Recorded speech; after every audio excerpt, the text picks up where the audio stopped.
The struggle is real. What am I going to pick for a stain color? If you're paralyzed by the choices, just start. Put some stain on wood and let it sit for a sec. Usually look around your house. Do you want to be matchy-matchy, or do you want to give a nod to the tone? Oh, hello, Bespoke.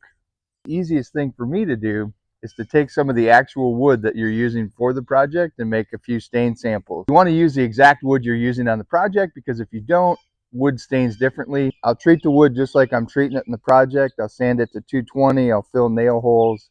Then I shotgun blast a bunch of colors. So I went boom, briar smoke, black cherry, cognac, Bespoke. And I do grays, I do browns, I do darks. Then I'll come back and they'll say, okay, I like this one, and this one. We'll get rid of all those and then find out, what do you like about these three? They wanted the darks of the grain and the grayish greens of the aged barrel.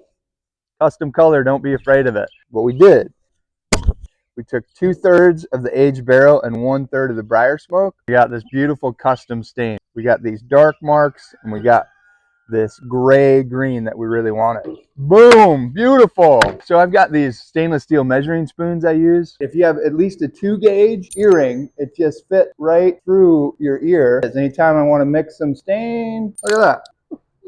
I'll put a link, and I'll just take a tablespoon, or if it's 2/3, I'll do 2 tablespoons and then 1 tablespoon. So 2 parts, 1 part. Make sense?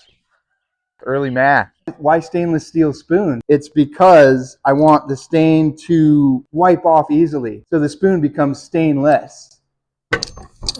When I'm making custom stains, I don't want to keep using plastic spoons and cups and just a bunch of waste.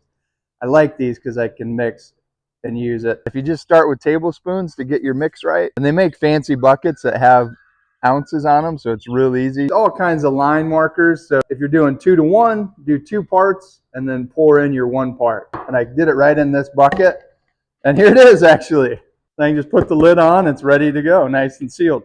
And then once you get your stain, let it live in the place. Set it on the coffee table, hold it against the wall, put it next to the furniture it's going to live next to. See it in the room, because the lighting's going to affect it as well.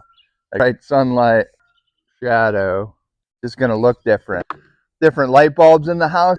Go to the big box store, they got daylight, bright. Put your hand in it. Next to each one, your hand looks different next to each light. Just like this is going to look different in whatever lighting you have in your house. It's doable though. Yeah, so if you're struggling, oh my goodness, what stain color do I pick?